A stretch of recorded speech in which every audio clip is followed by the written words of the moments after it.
Bonjour, dans cette vidéo aujourd'hui, je voudrais vous montrer comment ajouter des mailles sous les emmanchures quand on fait un top-down en raglan. Ça peut se faire en round yoke. Ici, j'ai commencé un raglan. Ici, j'ai fait le dos, les épaules, l'avant. J'ai fait une série d'augmentations pour former les lignes raglan de part et d'autre dans le dos et devant. Et j'ai utilisé un crochet double avec 2 pelotes de fil de même couleur pour obtenir cet effet bariolé. Ici, j'ai terminé de relever des mailles dans le dos de mon raglan. Je vais sauter toute une série de mailles ici pour former la manche. Voilà.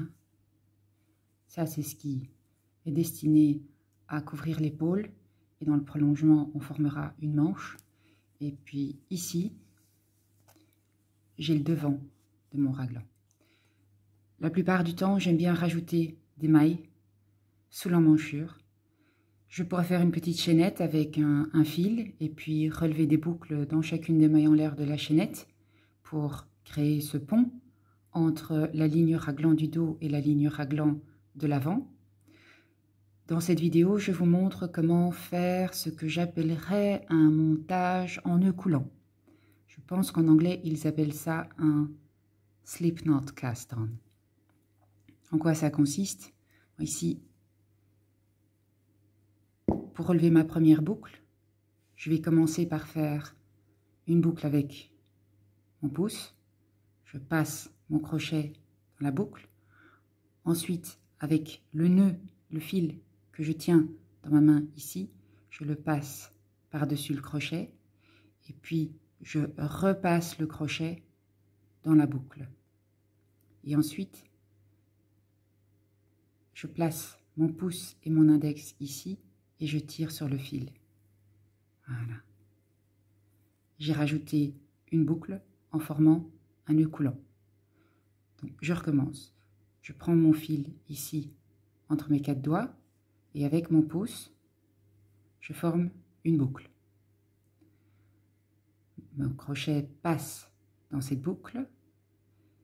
Je pivote pour rattraper le fil et le placer sur le crochet. Et ensuite, je repivote mon pouce pour repasser le crochet dans la boucle. Je place mon pouce et mon index sur la boucle qui est sur le crochet. Je lâche et je tire sur le fil. Voilà.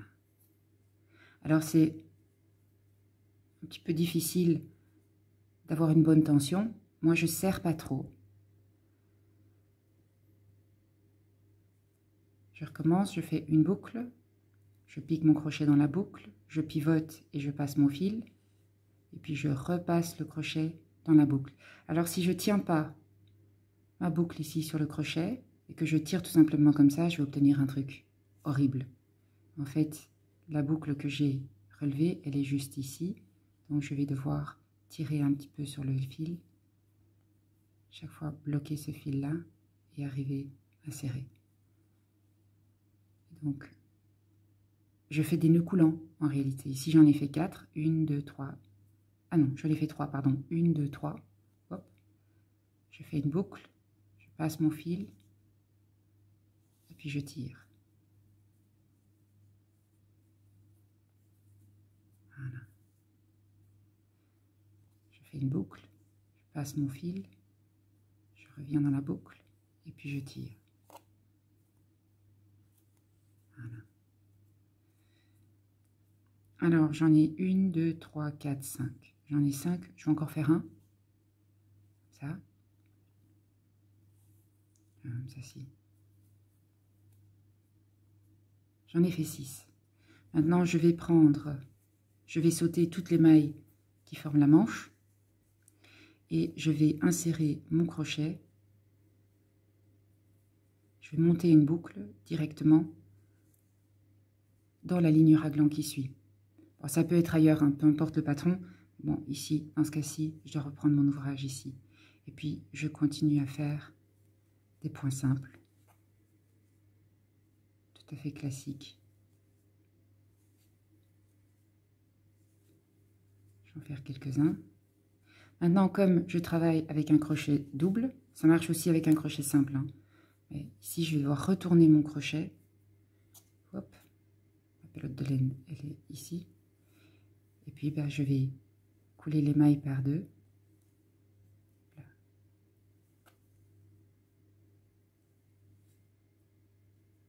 Et ici, j'arrive à la dernière maille relevée dans mon raglan et à mes nœuds coulants.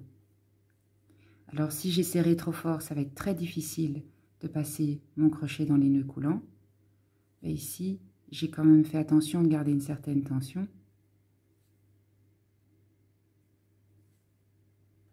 Et donc voilà, j'ai rajouté des mailles pour former la partie sous l'emmanchure, juste en dessous du bras en fait. Je peux continuer comme ça.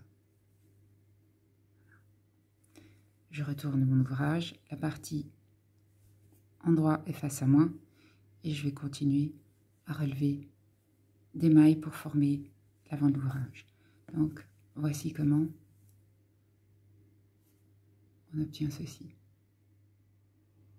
Alors les boucles peuvent paraître un peu irrégulières. Les premières peuvent être, la toute première ici et la toute dernière là peuvent être un peu relâchées. C'est pas très grave en soi parce que quand on va relever des mailles au tour suivant, ça va s'équilibrer, les tensions vont se donner. Et quand on va faire un dernier tour par la suite pour former les manches, ça va disparaître également. Bien. Grâce à la magie de la vidéo, j'ai refait un tour complet. Et ici, je suis de retour aux mailles que j'ai montées avec des nœuds coulants entre le dos et l'avant de mon pull. Alors, je vais vous montrer. Ici, j'ai relevé une maille dans ma ligne raglan et j'ai ici des trous. Alors, je pourrais faire des points pleins en piquant sous chaque petit pont ici. Ou alors, je peux faire des points simples en relevant tout simplement une boucle sous chacune des barres verticales, comme ceci. Alors, c'est pas toujours évident de les voir parce que si le nœud coulant s'est fort resserré, alors qu'on était en train de faire le tour de l'ouvrage, on les verra pas bien. Enfin, en règle générale, quand on a une bonne lecture, ici, on voit la boucle qui a été relevée avec le nœud coulant. Et donc, je ne fais que passer mon crochet sous cette boucle. J'avais fait 6 nœuds coulants. Donc là, j'en ai relevé 4. J'en ai encore un ici. Et un là. Si j'avais fait des nœuds coulants très serrés, j'aurais eu beaucoup de difficultés à faire le passage retour. Et j'aurais eu beaucoup de difficultés à relever des mailles sous les boucles. Et puis, bah, ici, je continue. Hop. Je suis de nouveau sur l'avant de mon top. Voilà. Et donc, les emmanchures, elles donnent ceci à présent. Pour le rang retour, même principe, comme je travaille en crochet double, je vais tourner mon ouvrage, glisser les mailles de l'autre côté et avec le fil de l'autre pelote, là, je vais couler les boucles par deux, tout simplement.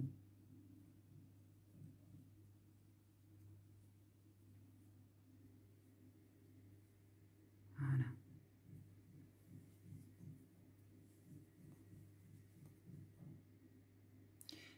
Et au passage suivant, tour suivant, bah, je continue à travailler soit en point simple ou n'importe quel type de point. Peu importe, tout dépend du motif qu'on souhaite, de la texture qu'on souhaite donner à son ouvrage. Et donc, voici à quoi ressemble le top une fois porté, après avoir ajouté des mailles sous l'emmanchure. Il s'agit d'un raglan avec les 2 lignes de démarcation ici devant et les 2 lignes de démarcation dans le dos. Pour ce qui est du montage en nœud coulant, j'en avais fait 6 de chaque côté, ici et là. J'ai retiré le crochet, j'ai utilisé une grosse épingle pour garder mes mailles en place, histoire que l'ouvrage ne se détricote pas complètement à l'essayage. Je pourrais tout défaire et corriger, faire plus serré ou plus large pour avoir une emmanchure différente, plus adaptée au style d'aisance que je veux avoir. Là, pour moi, ça me convient bien. On pourrait croire que c'est un petit peu, quand on essaye juste comme ça, on pourrait croire que c'est un petit peu serré. Mais en fait, c'est du mérino. Donc, lorsque je vais le bloquer, le mettre en forme tout à la fin, il va se détendre déjà, donc ça va s'élargir. Et en plus, je vais continuer à travailler le corps. Je ne vais pas garder le top comme ça, je vais continuer à faire des rangs. Et le poids de la laine va étirer l'ouvrage, ce qui fait que l'emmanchure va tomber un petit peu plus bas. Et donc, on peut facilement adapter un top en faisant un empiècement un peu plus long, en ajoutant ou en mettant moins de nœuds coulants sous les emmanchures. On peut jouer sur ces deux éléments pour adapter le fit. Et donc, vous voyez ce que ça donne. Hop, sous les manches.